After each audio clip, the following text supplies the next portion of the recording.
All right, y'all, welcome back. I'm Scott Horton. ScottHorton.org is the website. Keep all the interview archives there, including quite a few with my friend Sheldon Richman, who's next on the show. Welcome back, Sheldon. Thank you for having me back. It's always an honor. Well, I'm very happy to have you here. Everybody, you know Sheldon Richman. He writes at the Future of Freedom Foundation, FFF.org, and also his blog, Free Association, at SheldonRichman.com. And so I'm glad you're here to talk about guns. We can say I'm the editor of the Freeman, too. Oh, yeah? Okay, good.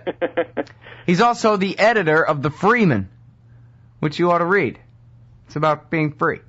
All right. Don't let Aurora shooting curtail right of self-defense.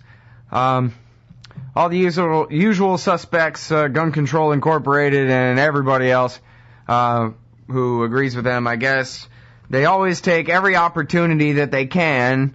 Every time something bad happens with a gun, really, that gets enough publicity, becomes another example to them of why we should ban guns. And, you know, one thing I gotta hand it to the gun controllers is I don't think that they have reason on their side, and I'll let you get to that part, but they do have reasonableness on their side. Oh, this plague of gun violence must end. And so they don't really have a sequitur where their emotion somehow gets tied to a policy that's effective at carrying out their will or anything like that. But they certainly have a case that it really sucks that sometimes people take guns and shoot each other with them, and sometimes en masse. And something's got to be done, right? Come on. Isn't that what Steve Colbert calls truthiness? Truthiness, exactly, is what that is. Yeah. Well, you know, a few years ago, I saw an interview with Rosie O'Donnell. It was probably after one of the shooting incidents. And a reporter astutely asked her, it was on television, well, what about concealed carry laws? That does seem to suppress crime. Of course, logically, that makes sense. If a criminal doesn't know if his victim is armed or not, that would tend to have some deterrent effect. We can talk about more about that later, but her answer was, oh, no, I don't want to arm everybody. I just want to get rid of, evil or bad people. And my first thought, and unfortunately the reporter did not follow up, but my first thought was, what do we do in the meantime, Rosie? Fine, go out and try to rid the world of evil, but do we have to be at the mercy of criminals in the meantime? I mean, people have been promising to get rid of evil from the beginning of time, I guess, but so it's a ridiculous position. Sure, they can wish for all kinds of things, but what's the individual person, what's the battered wife, the battered girlfriend, the battered anybody, or the person being stalked supposed to do in the meantime? They never give us an answer to that question. Yeah. Well, you look at this Aurora shooting. You point out in your article, the guy's wearing body armor and whatever, so even if people in the crowd did have guns, they might not have been able to stop him. They may or may not have or whatever. But, so forget them for a moment. Just pretend the cops got there sooner. Yeah, right. 911 being a joke and all that. But, so if the cops had got there sooner and they had come in that same emergency door, what would we have expected of them? But for them to, if it came down to it, give up their lives in order to stop that guy from killing any more innocent people, to get in a gun battle with him until they won, until he was stopped, is what we would want from them. So why would we want to deny that to anyone else in the theater and give them that same fighting chance, No, that's a fair question, because when people do say, well, if there had been armed people in the theater, perhaps they could have, cut the incident shorter or stopped him. And then the other side will say, oh, sure, we would have had people shot in the crossfire and, all kinds of wild scenes. But you're right. Would they object to police going in when you'd have the same possibility? I mean, police are not that well trained, especially under that kind of circumstance. Yeah, nor are they that brave. I mean, if they did get there in time, they would have waited outside anyway, like they did at Columbine, while little children are being killed. Someone made a great statement about 9/11 I saw on Facebook. It said, when every second counts, the police are mere minutes away. Yeah. Well, that's the thing. Well, now, so, I don't know. In where I'm from, this is not a loaded question at all. I guess it depends where you are when you hear this or whatever. But so, are you concerned if you're out in a public place and people are carrying guns everywhere? Do you want to live in a society like that, Sheldon Richman? Well, I think of the words of the great science fiction writer who had a huge libertarian streak in him, Robert Heinlein, who said an armed society is a polite society. I like the idea that a criminal doesn't know who's armed and who's not armed. It's one of the nice things about concealed carry. I'm not against open carry, but one of the advantages of concealed carry is you get a good kind of free rider phenomenon. In other words, I don't have to carry a gun, but if other people are carrying guns under their coats or shirts, a criminal, it can't be sure that I'm not carrying a gun. Right. So that's a good kind of free rider issue. That's what's known as a positive externality in economics. It's a neighborhood effect, a spillover effect that has benefits for people. We haven't more than half the states have liberal concealed carry laws, and this has been going on now for a long time. This is not some new thing. The predictions that the anti-gun people have made have not come true. They said there was going to be shootouts over card games and fender benders. Remember all those predictions? Yeah, that has not happened. I'm here in Texas, and I was pointing out to the crowd that this is how George Bush Jr., who was the pathetic, sock puppet of the pathetic Karl Rove, who was nobody, who was a joke, who was a son of a Bush that nobody ever even liked. This is how he became the governor, because he said, you know what, I'm not going to veto your concealed carry law. And Ann Richards had vetoed it twice. And the people of Texas said, you're fired, lady. You're not going to veto this thing twice. We want it, and it's our right, and so screw you. And that was how George Bush Jr. became inflicted on the world in the first place, was trying to, or at least playing on people's resentment of her politics on that issue. Yeah. And you're absolutely right that was what everybody said, was that every road rage now is going to be a shooting on the side of the road. And it just didn't happen. And of course, road rage is toned down quite a bit now too, because just like you said, you might really piss off somebody with a bad temper and a firearm. And so maybe you should just go ahead and deal with being cut off at this point. People become more polite, if anything, and none of those bad predictions came true. They just didn't. And I don't know the exact stats for gun crimes in Texas or whatever, but there certainly is no, epidemic where now our Texas society became that much meaner and crueler and more deadly or whatever. That just did not happen. I think we would have been hearing about that. Another thing about the Texas case is that one of the reasons they got their concealed carry law was a woman by the name of Suzanne Hupp.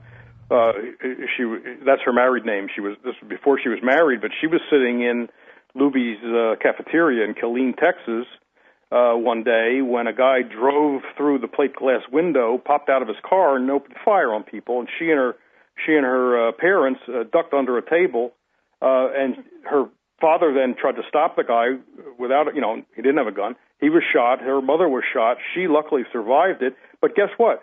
She had a handgun in her car. Now, she couldn't legally carry that into the restaurant because Texas did not have the law permitting that. And she had just gotten a license, an occupational license, and she was a little afraid that if she got caught with the gun, she'd lose her license. So she left it in her glove box, went to eat lunch with her parents, who then never left the restaurant alive that day. And she was under the table, everybody was ducked down. There was only one person standing in that restaurant while the shooting was going on, the shooter. And she had a clear shot at the guy. Unfortunately, her gun was in her car. So, the accounting is totally illegitimate. All we hear about are people who are killed, innocent people killed by criminals with guns. And so people get the impression that guns only kill innocent people. Right. Because the media hardly ever tell us about all the defensive uses of guns. Usually the defensive use doesn't even require firing the gun. But we don't learn about that stuff. That's kept basically quiet because the national media are not interested in it. Yeah, what's cool is if you ever hear about that, then it becomes so shocking and glaring how you never hear about that. The New American Magazine always has a piece about peaceful citizens defending themselves with firearms, mentioned in small places, but otherwise ignored, Right. Anyway, we gotta go. We'll be right back with Sheldon Richman in just a sec. All right, y'all, welcome back to the show. I'm Scott Horton, scotthorton.org. Keep all the archives there. I'm talking with Sheldon Richman from the Future of Freedom Foundation and the Foundation for Economic Education, where he's the editor of the journal The Freeman. He's also the author of Separating School and State, How to Liberate America's Families, Your Money or Your Life, Why We Must Abolish the Income Tax, and Tethered Citizens, Time to Repeal the Welfare State. And right now we're talking about gun rights, which is really, Sheldon, correct me if I'm wrong, it's just human rights. It's just, it doesn't matter whether we're talking about a gun or a knife or something else. It just means that people got the right to defend their own life with proportional force, you know? Comes down to it. I agree. I agree, and here's the fact of life. And as I point out in the article that you mentioned, I don't like these rules any more than anyone else, and I wasn't there when they were voted on. But the way things work, the criminal gets to pick the time, place, and manner of the crime. And so they're probably not going to attack you when there's a policeman standing right next to you chatting, with his gun drawn. So they're going to pick a time when they think a victim is vulnerable, which means you are the only person who are with you 24/7 and who can look out for your own safety. In other words, no matter what political theory may tell us, there's no way that, in a metaphysical sense, there's no way you can really delegate your right or responsibility to self-defense. That stays with you no matter what you think you are doing. No matter what fairy tales politicians tell you, there's not going to be a policeman with you all the time. Besides, there's no guarantee the policeman won't decide to shoot you. And then third of all, there's not even a legal obligation for the policeman to defend you. There are court cases that say, if there was a policeman on the other corner and you're being beaten or shot by a robber and he doesn't do anything, you can't sue. Now, maybe politically they'll fire the guy, but you don't have a legal right. It's not like you have a contractual relationship with your local police department. You do not. So therefore, you cannot really delegate your right and responsibility to your own self-defense, period. Yeah, but the Second Amendment just says that the state governments have the right to bear arms, and so no other argument matters. No, the Heller case in the Supreme Court a few years ago, which looked at the D.C. Gun ban, said that's not true. I mean, the majority opinion said that it is an individual right. And so that's been cleared up by the court. Yeah, but George Costanza wrote a thing for Salon.com that says... Well, you going to believe George Costanza? Well, yeah. I believe in fact, Kramer. He does a great job in the article of saying, well, you might say I'm just stupid George Costanza, but I don't care, I'm still right. So that gets to, protect him from the accusation that he's just George Costanza. Well, until Newman rebuts it, I'm not convinced. Yeah. Well, but he had a quote from Alexander Hamilton. What else do you need? Yeah, the guy was a monarchist, right. Okay. Yeah. He wanted the president. Only His Majesty George Washington has the right to bear arms. And what about all these politicians and actors who have armed bodyguards? How come they get to have something we don't have? We can't afford that, but we can afford Sheldon, a revolver or in a their handgun. imagination, if you had a gun, you might use it on them. But if they have a gun or they have a guard, the guard's not going to use it on them or anybody else. No, only for defensive reasons. Look, we should get to another point before we run out of time. But there's also a basic thing that the other side never wants to confront. Someone who's willing to break the law against murder is not going to have much of a hesitation to break the law against gun possession. Once we establish that fact, and I don't see any answer to that, where does the other side go from there? Yeah. The bad guys will have guns no matter what. The good people, the law-abiding people, probably will be a little sheepish about going into the black market to buy a gun. So they probably won't have guns, most of them. Some will. But so that leaves the rest of us defenseless. The bad guys will have no reason not to go into the black market. Look, this guy in Aurora, he passed all the background checks. What do they want to say about that? He passed the checks. Yeah. Boy, and in a black market, you think the drug wars are bad. Imagine the merciless killer warlords that would have to be, how bad they would have to be in order to be the king of the small arms black market in America.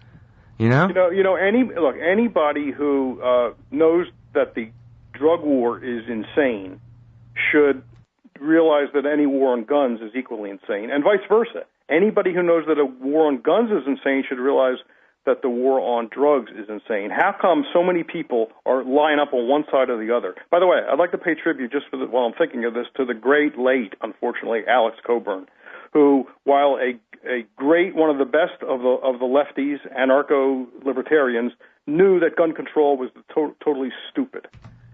Let's put that on the record. I think it was Angela Keaton, actually, who said, back when I met her in the late 1990s, "You can't have a revolution without guns, stupid."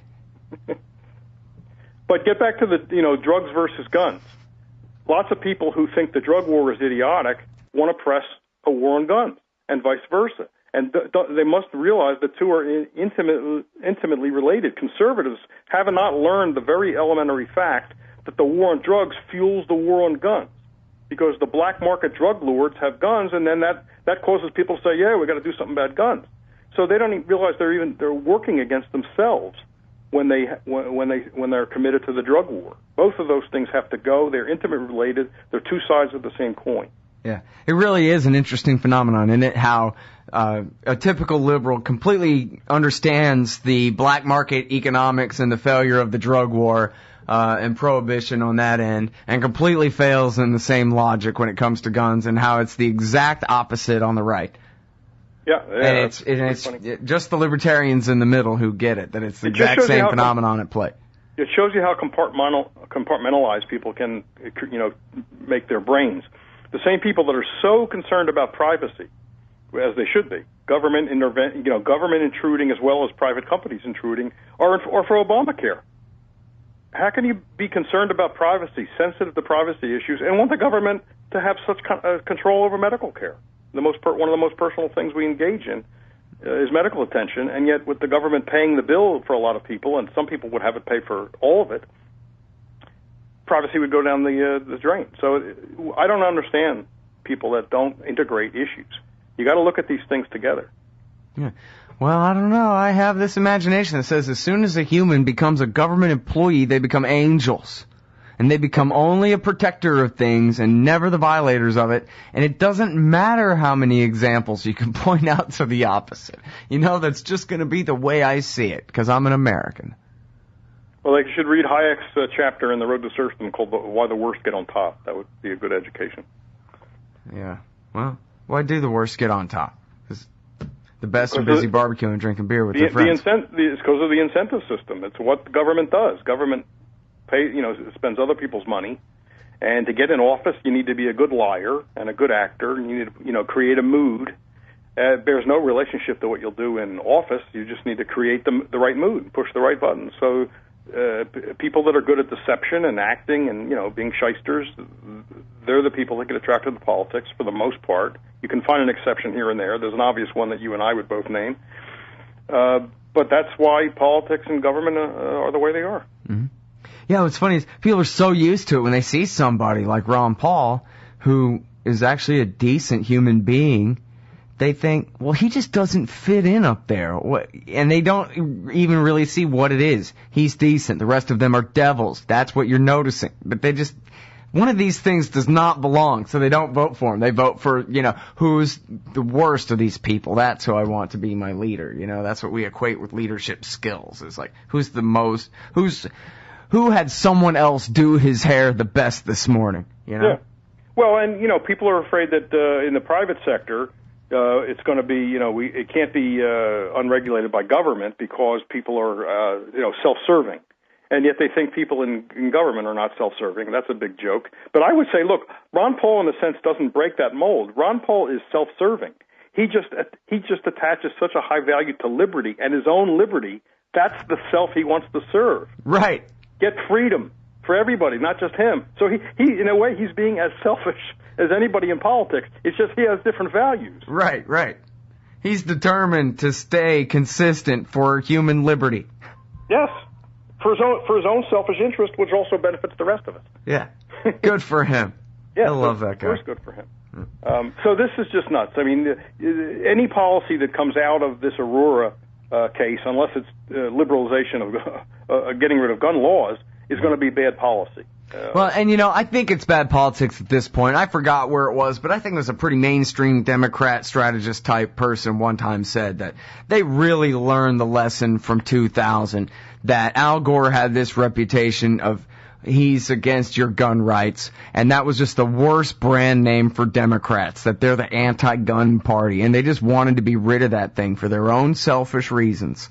you know, and so I think, you know, the Republicans probably wouldn't dare without the Democrats pretending to make them, so. Well, the polls are for against tighter gun laws, so we have that going for us. That's good. All right, it's Sheldon Richman, FFF.org, and check out the Freeman at FEE2.